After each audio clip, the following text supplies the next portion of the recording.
Hello and welcome to your Wednesday evening weirding session. I'm your host, C. Savory, creator of Fractal Praxis. Today I'm doing something I have never dared do yet. I am letting you into my office space. This is in response to marking a shift in these WEWS. For the next several WEWS, I want to share more elements from upcoming course contents and from the Fractal Praxis, the first Fractal Praxis book that I'm planning to write, which you can see I'm doing some outlining on the wall back there. Fractal Praxis is a body of work that I've developed over the last 20 years internally for my own healing and thriving. And I am just beginning to offer it into the world over the course of the last 3 to 4 years. It has come out in the world in multiplicitous expression. Since its nature is a holistic life way, it involves engagement of the mind, the body, the spirit, the heart, all these different things, which I work to help practitioners bring back into harmony and alignment with life and with all of our relations. For really, relationship is at the center of what culturally and socially we've been conditioned to disregard and even to normalize violating and normalize abusing and neglecting. So ultimately, relationship is at the center of everything that we need to do to heal. And that even includes the meanings that we make from things. And that's what we're going to focus on in today's talk. So it's time for me to share some deeper contents from the Fractal Praxis body of work that are designed to help you equip and train and inspire yourself to take action and adapt yourself in ways that make you more harmonious and better fit for serving and amplifying life in everything that you do. So that's really what the mission of Fractal Praxis, the organization, is. It's to train and equip and inspire practitioners of this way. And the way, and this is, I'm just going to draw from what I have written on my wall right now.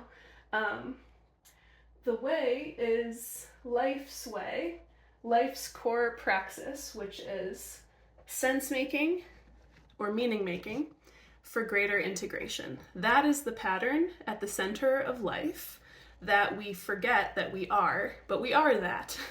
We really are that. And that praxis, meaning it's both a belief and it's a behavior, it's a way of enacting in the world, is something that can make the world more whole. And that's what we are here to do. And it's important that we remember and that we reclaim this core identity as being extensions and expressions of life, and that we bring that into a human scale culture that guides all aspects of our lives and the technologies that we develop as well.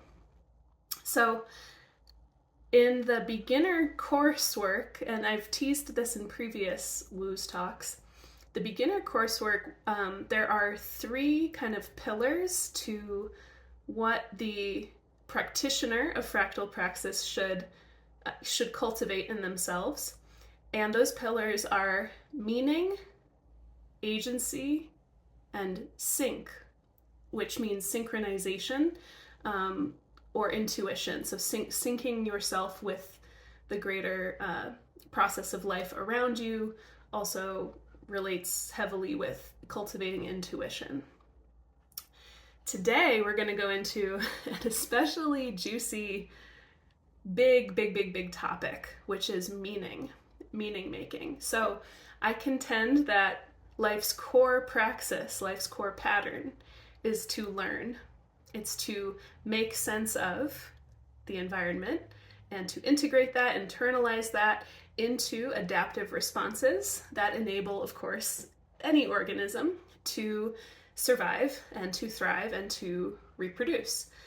We can generalize this principle. And so my belief that we are life and that this is going to offer us a path back to reintegration, reunification with nature, no matter who we are, is a bold claim. And it's my belief, and it's a belief I've arrived at. And it probably is not your belief. You may have other beliefs in operation right now that are guiding your life. And so that's what I want to really start getting into today. Okay, so there's so much here, and I'm gonna try to just tease the content, because really this alone is like multiple classes worth of content. But let's see what we can do. I'm gonna try to do like a flyover, just like a bird's eye view of everything, and we'll see how that goes. And I'm also really wanting and welcoming feedback here. Okay, so where does meaning making begin? Here I'm going to be drawing on the work of Douglas Hofstadter and his peers. Hofstadter is the author of Gödel, Escher, Bach, The Eternal Golden Braid, which talks about recursion in nature. And specifically, he explains that we learn everything we ever believe through a process of recursion, specifically making analogies. So, for example, when you are an infant, before you have any concepts developed of things or any relations between concepts, you start to form relations through a very simple pattern recognition. Pattern recognition. A pattern is simply something that repeats itself in the universe. So, when you're an infant and you cry, then you get fed sometimes, right? Hopefully, right? And this is where, even from a very early age, we can develop trauma wounds if we're not fed when we cry, right? That then end up manifesting in across our belief systems for the rest of our lives. But assuming that when you cry, you get fed, you start to develop an association. And that's it. It's a rudimentary form of recognition. It's not exactly a concept yet because you're just an infant, but you notice that there is a correlation, an association, and all meaning is associations that we have internalized. That's it. And so across the course of that being's life, you will develop a range of associations and a range of variances. And then for each variance, such as the times when you cry and you don't get milk, then you have to come up with an explanation for that, right? So this is the course of our lives, is just making associations. And even the story of yourself, right, who you think you are, is actually a web of associations that you've made. We're going to get into that more in just a moment.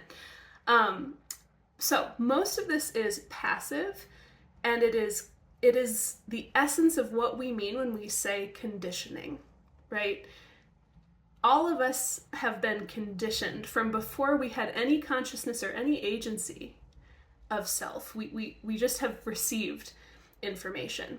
Remember when you were a child and you went to your parents with a question you had about the universe? Maybe it was, where do babies come from? Whatever.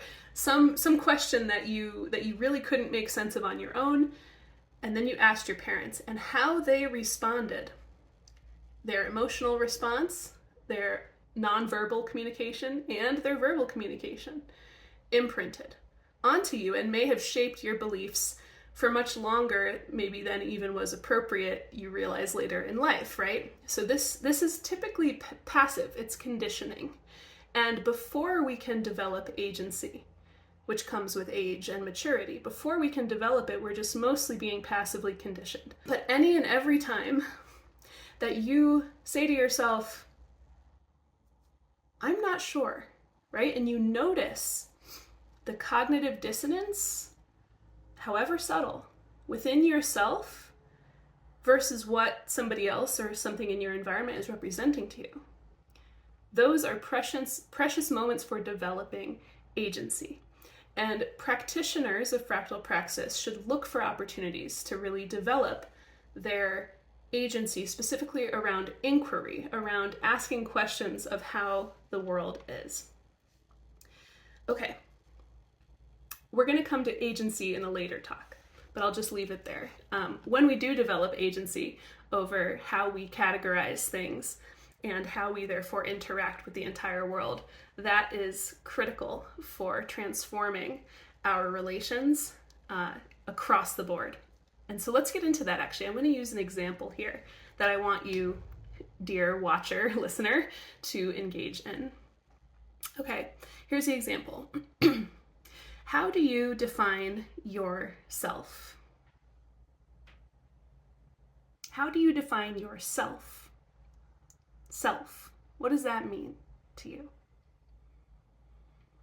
First, I want to point out that everyone is going to have a somewhat different answer, which indicates that this meaning making that's constantly happening at all times is a contended space. It is something where there's a lot of difference, divergence, a lot of space in between our certainties about what we think we perceive. So I just want to point that out.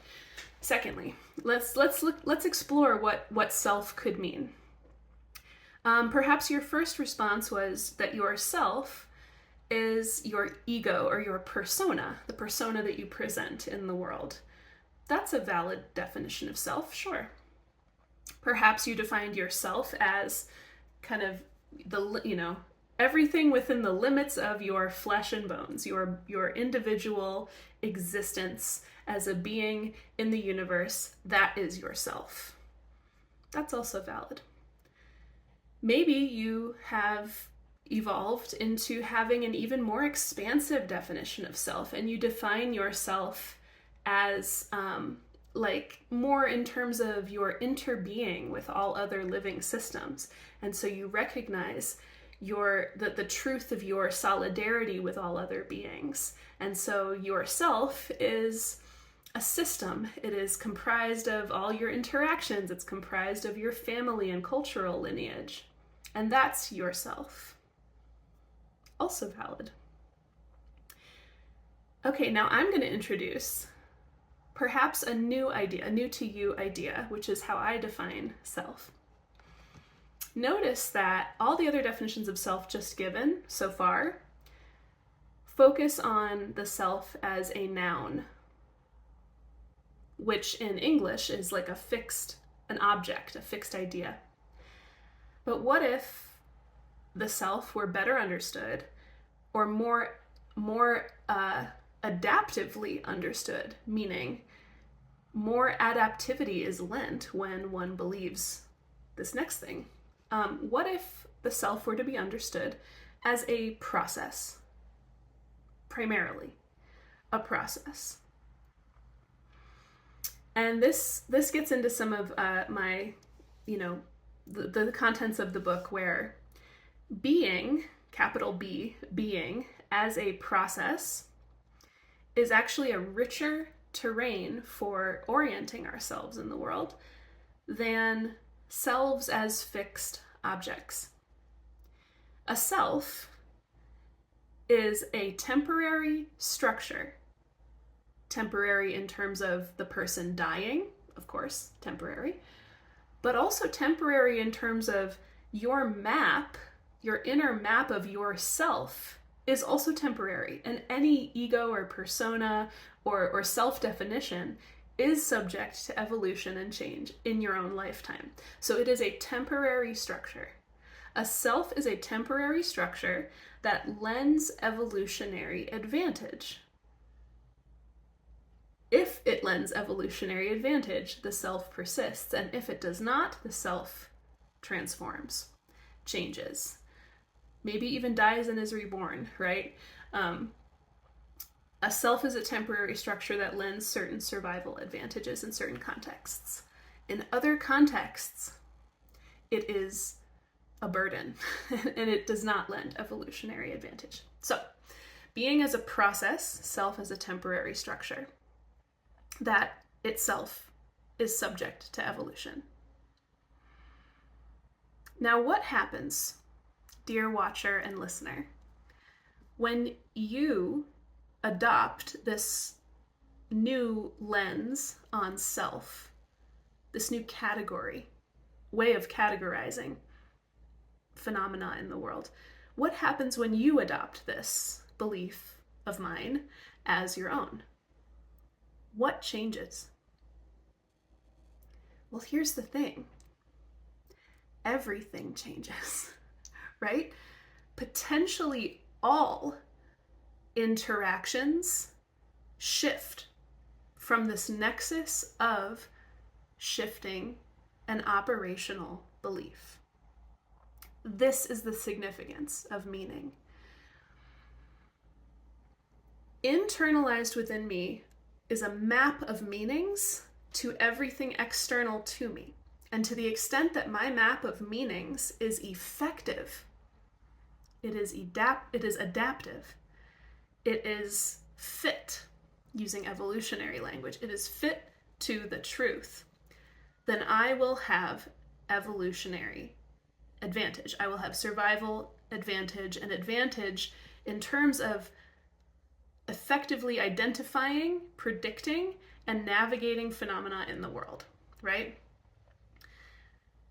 This internalized map of meanings is itself a set of relations. It is a set of relations, and it dictates the way in which I relate to everything, external and internal to me. This is why meaning making, active meaning making, and meaning shifting is fundamental to fractal praxis, because we have to culturally, socially, mentally, intellectually, and spiritually evolve from the map we have now to a map that is more appropriate and more fit. And what's special about fractal praxis is there isn't a doctrine. I mean, perhaps the only doctrine is that life has a core pattern, and even that I'm not sure you have to believe in order to become a fractal practitioner. There's not a doctrine. Instead, there is a way. The way is to embrace meaning making, for you to make original meaning of the experiences that you have in your life.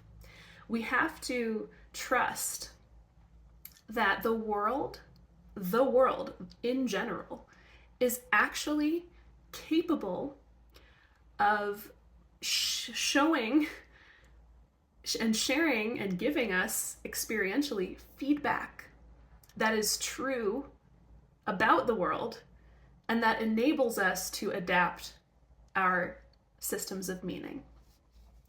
If you've ever had an experience that profoundly challenged your operational worldview, and you chose to go through a process of transformation, of transforming and evolving in response to that new information or that new confrontation that caused you to have to renegotiate your own internal categories for things, then you know what I'm talking about. That is a liberating experience because it enables you to be a more effective being amidst all of your relations. So much more I could say, but I do want to move on because I could just go on about this. Clearly, it's a big part of the fractal praxis, the recommendation for what practitioners do to adapt themselves. Okay, we have a lot of leeway in what we believe. For example, is that breeze that's striking me from this tree, from this, this wind right now, is that a message from my ancestors? Is that a message from the universe? Could be, maybe so. We have a lot of leeway in what we believe, and it should and must be adaptive. Does that belief lend more effectiveness to your life? If so, it can stay around. If not, it needs to be pruned back. This is the evolutionary praxis. We ultimately, and we'll get into this more with agency, we are going to be filtering information, properly categorizing it. This web of relations, this web of meaning is also a web of relations, and it's part of how we heal our relations to everything. Ultimately, I think the most effective way to move through the world is to really practice abiding intuition, which is what we're going to get into in the sync talk, SYNCH, not CK, sorry. But yeah, following intuition. But rather than fixating on beliefs, rather than having fixed beliefs, it's best to cultivate a real intensive sensitivity to experiences and to information coming in, while holding kind of a soft associative map of meaning. So rather than something meaning one thing, to practice staying open and fuzzy-minded enough that one thing can mean several things, and you can actually hold all of those associations in mind. To train for this, we work with paradox, right? To be able to like hold many contingent awarenesses simultaneously. This, I think, is actually the most effective way to be, because fixed beliefs, in many cases, can be a survival burden, not an advantage. And of course, we'll get into that more too. But again, the idea here is that fixed beliefs, or kind of object-oriented perceiving, is itself not the most successful way. Looking at things through the lens of processes undertaking and fulfilling themselves, and through the lens of this could mean several different things, and I'm awake and aware to the different possibilities of how this might land. It's almost like a wave collapsing into a particle. It's like how effectively can you maintain the wave consciousness, where you're aware that this wave could turn into these several different particles, but you're not forcing it to do so on the basis of your fixed or rigid beliefs. Ultimately, adaptive meaning, when you have an effective map of meanings, that is power, because it enables you to predict and interpret the world effectively and thus make better decisions. This is a generalizable principle for how to become a more effective human being and a more effective being in the web of all of your relations. Learn from your experiences. Learn from your ignorances, from the gaps in your knowledge. Learn and meta-learn, meaning this meta-learning process which all beings are engaged in at all times. And get ready to adapt, because that's what we're here for. I hope you enjoyed this talk. I do love to pass the proverbial basket. Please support Fractal Praxis. Consider becoming a member, which is the best way to engage in an active way with this work. And yeah, I will see you next week, where we will get into more of this Fractal Praxis content. Thank you all so much for watching and listening. I appreciate you. Merry meet and merry part, and merry meet again.